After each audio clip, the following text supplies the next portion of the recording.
right, guys, so in this video, I'm gonna talk about my results, the profit, the revenue, the expenses, and everything like that. Everything, financially with my first full month drop shipping on Facebook Marketplace, what did I actually make? How did the business go? All right. Now, keep in mind, two key factors here that played into these results here before we get into them are first and foremost, three actually. First and foremost, I didn't scale with a VA, which is something I'm currently doing right now for this month. So obviously I plan to, scale this business realistically, hopefully double it, if not a little bit more. The second thing is that the cashback credit cards and the cashback portals, I haven't allocated towards this. I know some people keep that in their spreadsheet, but I find that that's really, just a cherry on top with things like Rakuten or Honey or, Capital One with the actual extension, right? So I don't focus on those. With the cashback credit cards, like with Amazon, for example, or Walmart or any cashback credit cards that you might be using, I don't factor that in here because what will happen, I've found out, is when I actually accumulate those points and they turn into money that you can actually spend on those websites, that will deduct from my cost for the next month, right? So this month currently, I haven't checked it. I think I have a couple $100 at least on Amazon. Haven't checked it specifically on Walmart because obviously I use the Amazon credit card, which is 5% cash back on all Amazon purchases. Same thing with the Walmart card. I also have another cashback credit card that I use that gives me 2%. I'm looking into some other ones, but what I'm basically saying is I don't factor all those charges in because it would take a lot more time to obviously add them all up and calculate them with my spreadsheet. And I'm just gonna spend those points this month right here when I actually accumulate them on purchases so that I'll actually just end up spending less money the next month, so my profit will be a little bit more, right? So it's kind of delayed effect, but I don't keep track of it. It will show up in my next month's spreadsheet and my next month results. If you like these two, give it a thumbs up. I genuinely appreciate it. And that will let me know to obviously keep making these month to month so you can see how the business progresses. I'll talk about things that I learned, different things that I implemented that obviously helped me net more money and all that good stuff. I did say there was three. I'm trying to figure out what the third one was. The first one was I didn't scale with the VA. Second one was the cashback credit card and the cashback points. And the third one, the major one, right? So I actually got suspended just like a lot of people did for almost 2 weeks. I think it was 11 days. So that was a good chunk of, all of April right there. So if you calculate 10 to 11 days, that's at least a third of the month, right? If not more. So these results are realistically only 2/3 of April because I was suspended for a good portion of those things. But thank God I was able to actually get into my account with that little hack and the same video that I put up a week or two ago about that hack where you can actually input the tracking numbers. So I actually didn't really lose any money. I know a lot of other people lost thousands of dollars. I was not one of them. All right, so now let's get into the numbers, the actual good stuff that you guys are here for and you want to know, right? So I ended up spending almost $9,000 to make the profit that I ended up making. I ended up earning and pulling in revenue-wise almost $12,000, and the end profit that I actually took home after everything, right? So that's after software, that's after OA Genius credits and everything like that. Every single thing profit-wise ended up being $2,737.90 just drop shipping on Facebook Marketplace in April, okay?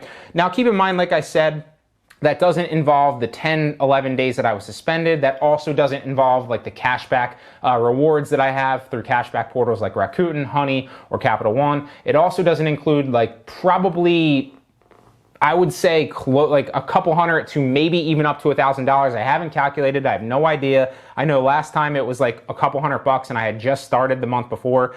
So realistically, it could be a lot more than that, but I haven't calculated anything like that. Those results, like I said, will be reflected in next month's, okay?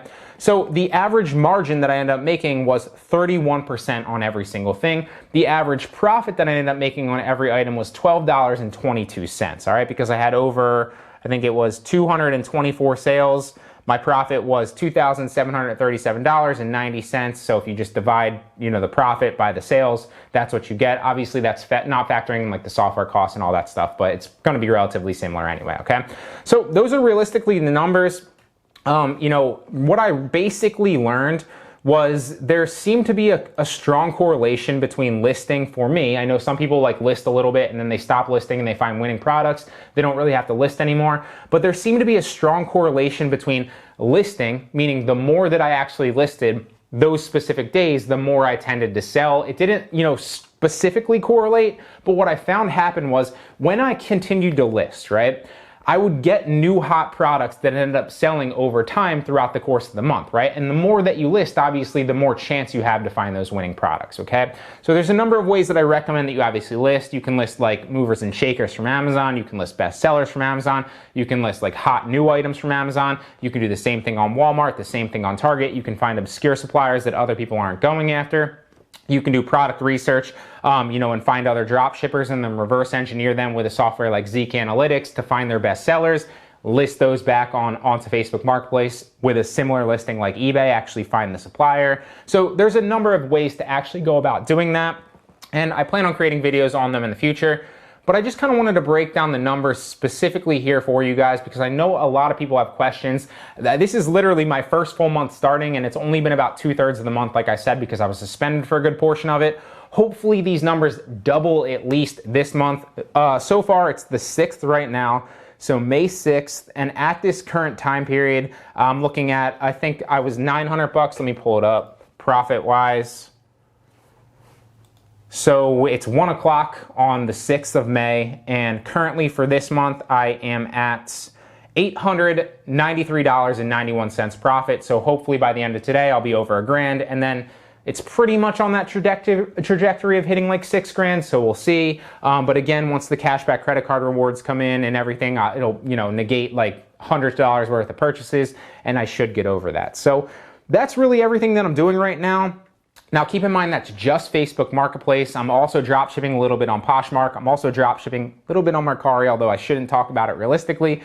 For other reasons, like I've talked about in other videos, I don't really want to teach it. And I'm also dropshipping on Amazon, which has been extremely promising, recently. Although my numbers aren't up to Facebook Marketplace, they're getting close, and I don't even put once my listings are up there, they just constantly sell. My repricing software handles it all, everything like that. The inventory software checks it, takes it out of stock, reprices it and stuff like that. So I'm really not doing much with Amazon. As I find different listings, they just end up being kind of assets that slowly sell off as I get the buy box. It's a little bit more hands-off. It's a lot more work to find listings, whereas Facebook Marketplace is so easy to find listings, and then obviously you have to continue to replenish those listings. But key message here is, in my opinion, with Facebook Marketplace specifically, list more, okay? The thing that I did last week is I actually hired a VA. So I have that person listing 50 items I send them a list of things to do. I do a little bit of product research. It doesn't take a lot of time. I list items that I think are hot, that are similar variations to things that have been selling well for me